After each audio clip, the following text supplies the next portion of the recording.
Hey everyone, it's your favorite real estate agent from Las Vegas, Robert Steim, Steim Realty Network, bringing you this week's market data for the Las Vegas Valley for May 24th, 2023, this past week, focusing on single family residences. So great news, the streak is finally over. Every month or every week since November 9th, we've seen a drop in housing inventory that's available. And this week we finally broke the streak. We went from 3,478 properties on the market last week to 3,480. So we went up 2 properties. So basically the same, but the good news is maybe psychologically that does change things just a little tiny bit, and we're starting to level off. And depending on how we move from here, if there is activity where the buyers are outpacing the people that are looking to sell, I kind of could think it could go either way. The inventory is so low, I wouldn't be surprised to see it go up a little bit. And with interest rates touching 7% this week, which we'll get into a little bit more, there's a chance more buyers just kind of freeze up and take a break to digest that information. So again, breaking the streak, we are now positive for the first time since November 9th in terms of numbers of homes on the market. But the number is still low, and we'll just kind of see how that plays out. So just 1 week, so nothing to freak out or get excited about one way or the other. But the average sales price here increased from 532 and change to 601. So that jumped up almost 13%. And again, with the average sales price, the tricky thing is because if you have multiple properties that are multi-million dollars that sell, and since it takes the average, it adds up all the numbers, divides it by the number of sales, those can skew the numbers quite a bit. So again, just like we don't get excited about anomalies here or there or short-term things that happen, up almost 13% looks crazy in 1 week, but that's just because of what happened to close that particular week. Going into the median sales price, so that's the one that's a little bit more stable, a little bit more accurate if you're looking at the market. So we went from 440,000 to 449.9, so almost a $10,000 increase. That's up over 2%. That's the one I pay a little bit more attention to because it is more steady. If we see both of those trending upwards consistently, then we can see that the market's got a clear trend. But they've been kind of bouncing up and down for the most part, week to week. Average days on the market's decreased this past week, so 43 days on average is what it's taking to put a typical house on the market and then have it sell. The previous week we were averaging 47 days, so we're still moving fairly quickly, but not super urgently where you always have to make a decision within 2 or 3 days. Some of the properties are sitting around.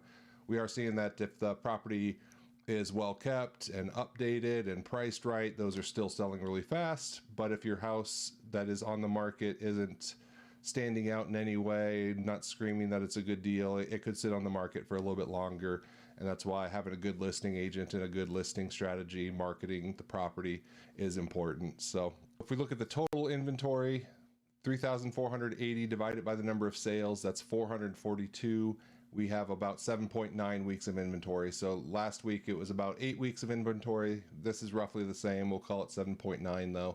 And that just shows us, again, a seller's market, meaning that the seller has the advantage, is usually 6 months or less of inventory.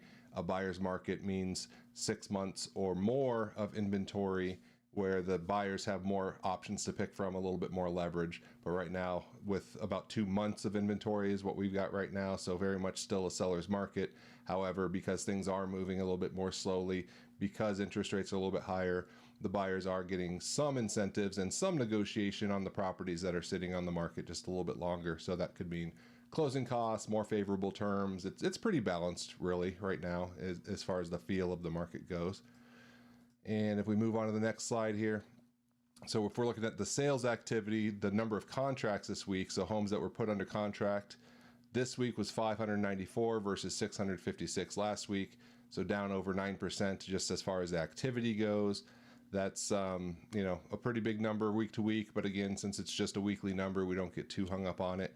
Properties that officially sold this week was up about 2%, so we actually had more closings, that sales became official, but less activity as far as homes going under contract.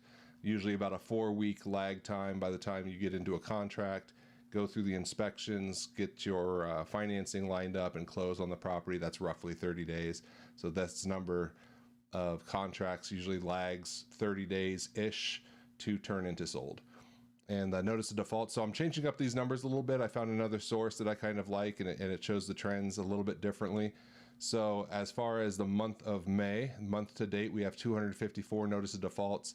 The last 3 months, we've had a total of 737 notice of defaults.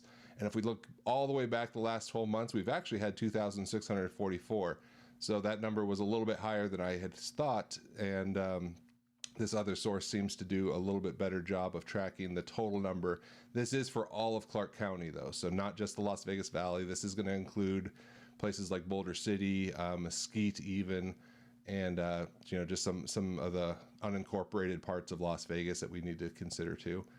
So if we look at the recap for this week, the inventory, still, where's the inventory? We were kind of expecting a number of homes to hit the market in the spring and for the summer selling season. But I think one of the things we're just seeing is with interest rates being higher, you can see 0.3 interest rates touching 7% this week. With interest rates being higher, and if you're a homeowner and you have a locked in rate at 3%, it's pretty tough to justify, if you don't have that big of a need, to give up your 3% interest rate, then sell the house, go buy something else, and now lock in a 7% interest rate. So the need usually has to be pretty important to, a growing family, a job transfer, something that would spark you to have to move. Otherwise, it does kind of make sense that people are hanging tight where they're at and enjoying their lower payment and lower interest rate. So with the interest rates, if they do drop, we're going to see a whole bunch of stuff going on. We're going to see people that are wanting to sell but holding tight for now. They're going to hit the market. We're going to see buyers who've been sitting on the fence, who have wanted to buy, now jump in the market, and we are just going to see things go pretty crazy, I think, once the interest rates do drop, or if they drop. But in the meantime, it's kind of considered the new normal. We're getting used to this 6% ballpark. Touching 7% isn't something we want to see necessarily, and we don't know where it's going to head from here, but we're going to start keeping a closer eye on that every week. Notice the defaults continue to rise, but back to the interest rates. All right, so if we go over here, I'm using this Mortgage News Daily, and it's just showing us what the 30-year fix. So right now, we're actually 7.12 as far as a very average general mortgage rate. Now this can be this one would actually be for conventional loans. We've got 30-year FHA, we got 30-year VA. So based on your situation, your credit, your assets, your type of loan, those all factor into it. So these aren't exactly the rates that you will get necessarily, but we have to use something as a guideline. So creeping over 7%, again, a little bit of a psychological hit. We want to see those rates lower if possible, but just the current environment, we're historically 6% is 6 to 7% is pretty normal. It just feels rough when you got used to those 3% rates for so long that we were kind of spoiled with. So anyways, if you have anything in particular that I'm not tracking that you think would be interesting, please drop that information in the comments.